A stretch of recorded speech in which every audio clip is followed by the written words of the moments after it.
We're now going to have a look at something called stereoisomerism. Now, so far when we did alkanes, we looked at something called structural isomers. So let's just kind of cover what these different types of isomerism are. Okay, so isomerism just means two molecules with the same molecular formula, but they could differ in either the structural formula or the arrangement of their atoms. So there are two types of isomerism. We've looked at one, and that's structural isomerism.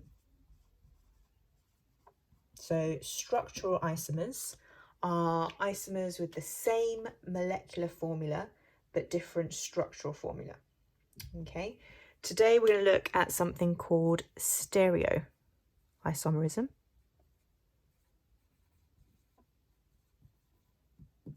And within stereoisomerism, there are a few types. So one is called EZ isomerism. One is cis-trans isomerism.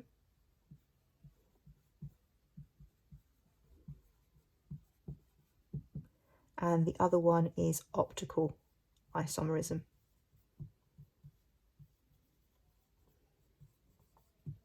So today I'm going to be covering EZ and cis-trans. Optical is something you cover in second year. So let's firstly define what stereoisomerism is. So structural isomers were isomers with the same molecular formula but different structural formula. Stereoisomers are isomers with the same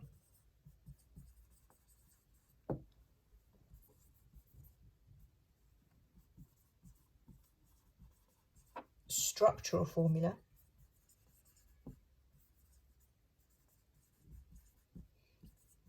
but different arrangements of atoms in space.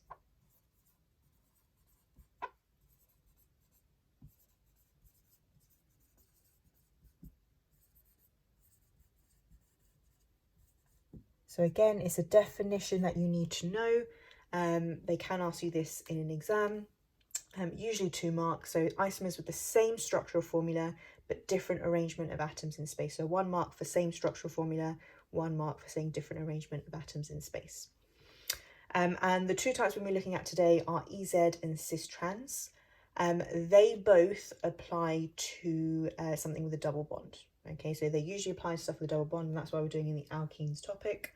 And the reason these types of isomerism exist, so this molecule here, because we have that double bond, we've got restricted rotation. Okay, I can't rotate it. So we can have one isomer where both of these green atoms, it doesn't matter where they are, but these green atoms are on opposite sides of the double bond. Okay, or I can have another isomer where both of those green atoms are on the same side of that double bond. Because I've got that restricted rotation, I can't automatically turn this. So I can have one isomer where they're on one side and another isomer where they're on opposite sides. So that's technically where that stereoisomerism begins in double bonds. So let's focus on EZ isomerism first.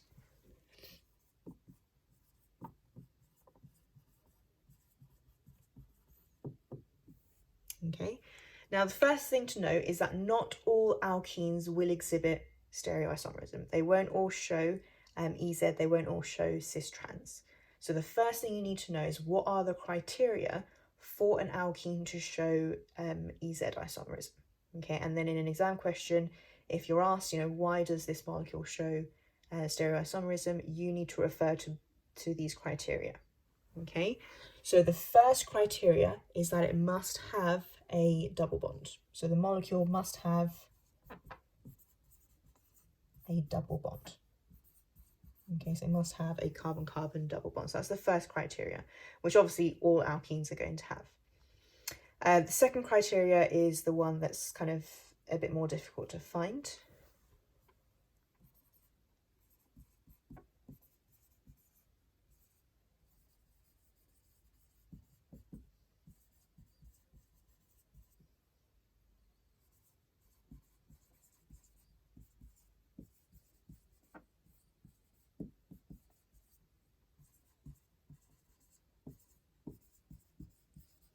So this one here, the molecule must have 2 different groups bonded to each carbon atom in the double bond. So let's just have a look at what I mean by that.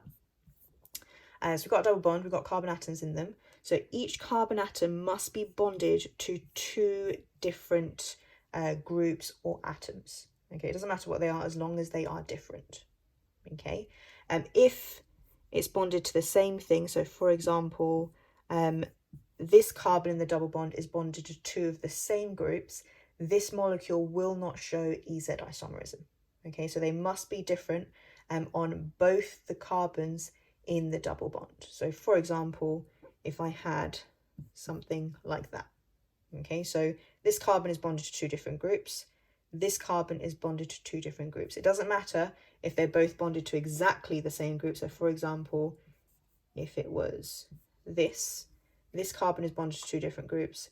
This carbon within it is bonded to 2 different groups, and that's all that matters.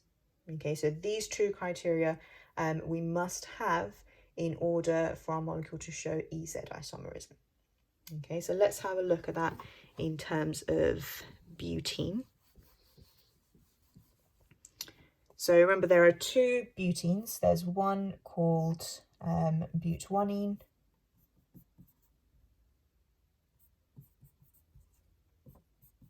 and there's one called butene. I've drawn them the wrong way around, but I'll just cover that now.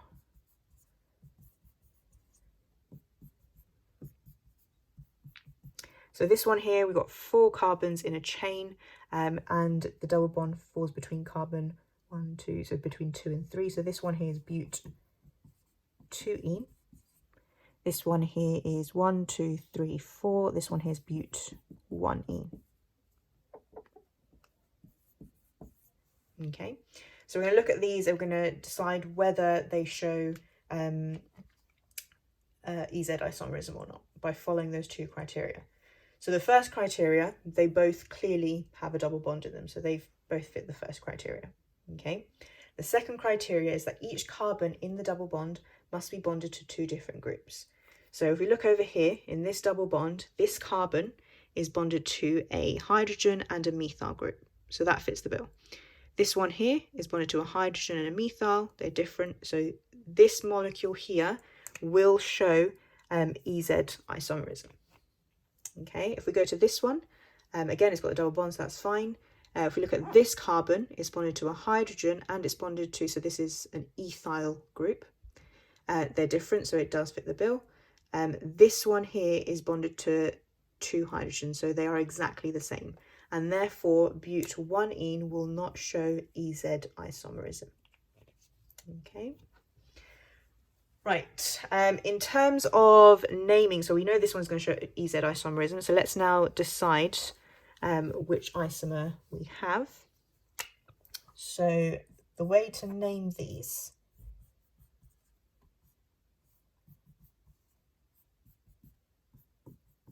is by looking at where the groups are. So I'm going to draw out both of the isomers.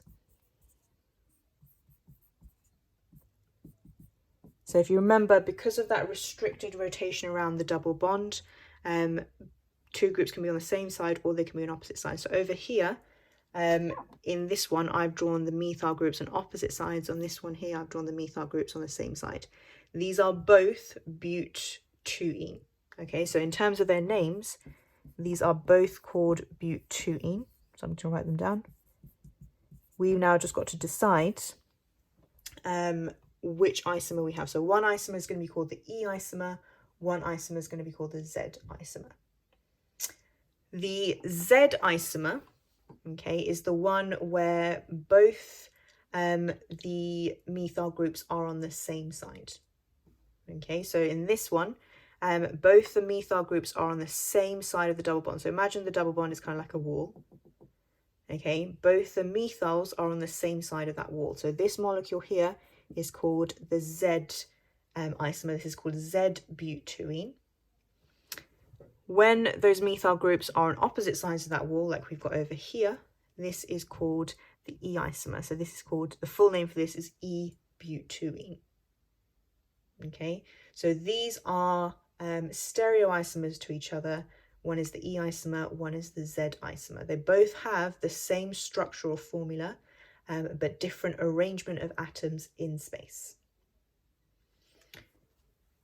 Right, let's now quickly have a look at cis-trans isomerism. Now, cis-trans isomerism isn't as common as EZ. Okay, so EZ is more common than cis-trans, and the reason for that is, in terms of criteria, cis-trans must have those two criteria that EZ has. So it must have a double bond. Each carbon in the double bond must be bonded to two different groups. But there's another criteria, is that each carbon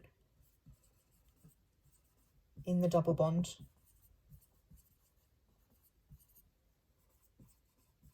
must be bonded to a hydrogen.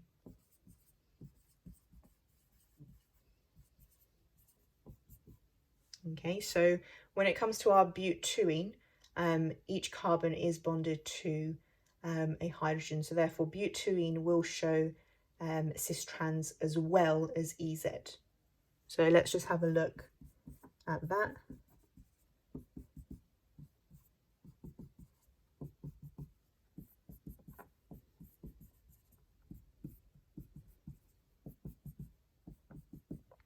So again, think of the kind of the double bond as a wall.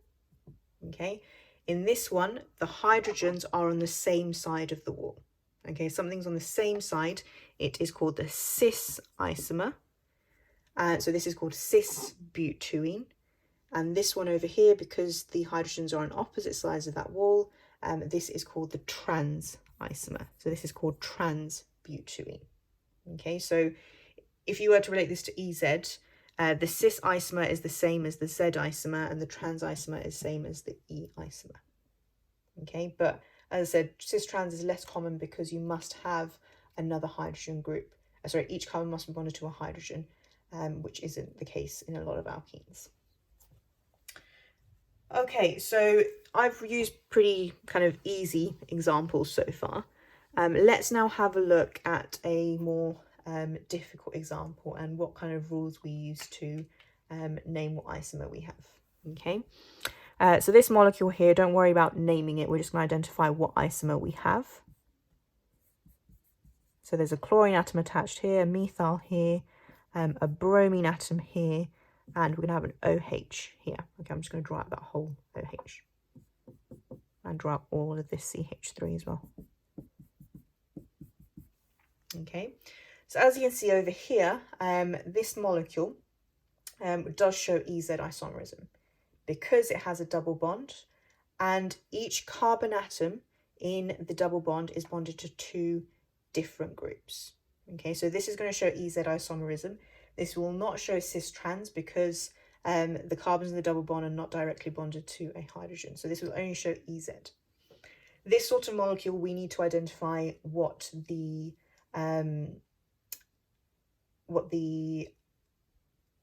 isomer is, so whether it's E or Z.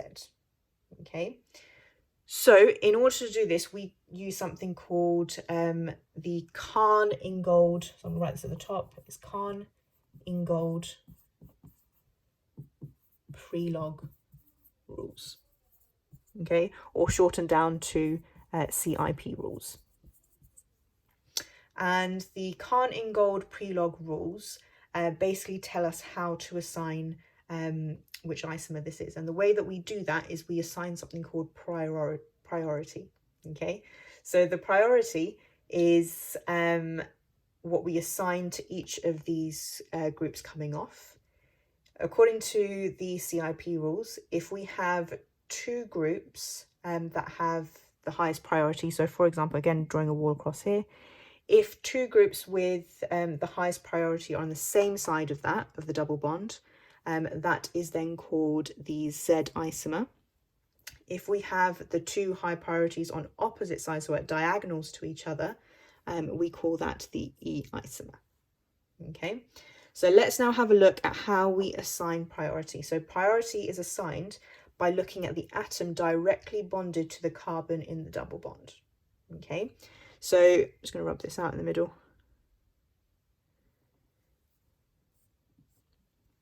If we look at the atom directly bonded to the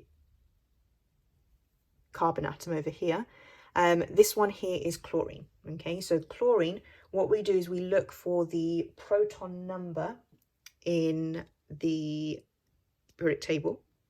So the proton number for chlorine is 17. Okay, then this one, so it's the carbon here that's directly bonded to the carbon here. The proton number for carbon is 6. Bromine is directly bonded to our carbon, so the proton number here is 35. And oxygen here is directly bonded to the carbon, and the proton number for that is 8. Okay, so in terms of priority, the one with the highest atomic number is the highest priority. So over here, out of these 4, this one is the highest atomic number. So next to that, I'm going to put priority number 1. This is highest priority. Okay, next one is chlorine. So this is our second highest priority. Third is the oxygen, and fourth is our carbon. So I've now assigned priority according to the CIP rules. And now I look at the 2 with the highest priority. If they're on the same side of the double bond, it's going to be the Z isomer. If they're on opposite sides, so diagonals to each other, it's going to be a E isomer. These 2 here are the highest priority. They're not on the same side, they're diagonals to each other, and therefore this isomer is our E isomer. Okay, let's do another example of that.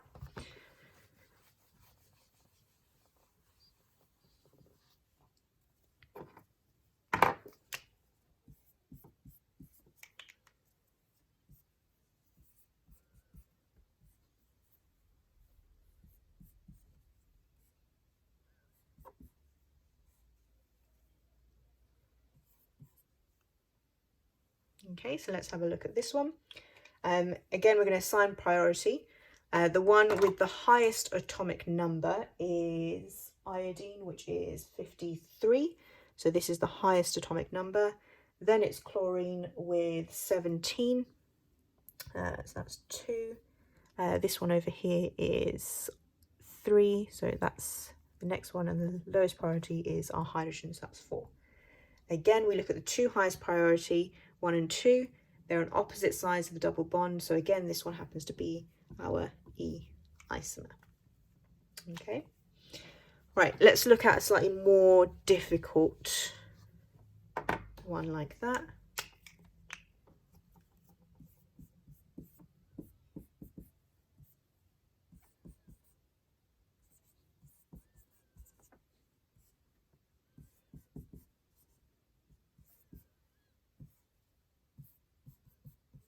I'll draw this one out separately.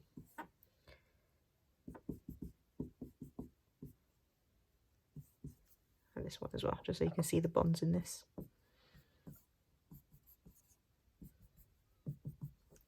Okay, so as you can see in this one, the atom that's directly bonded to the carbon in the double bond happen to be carbons.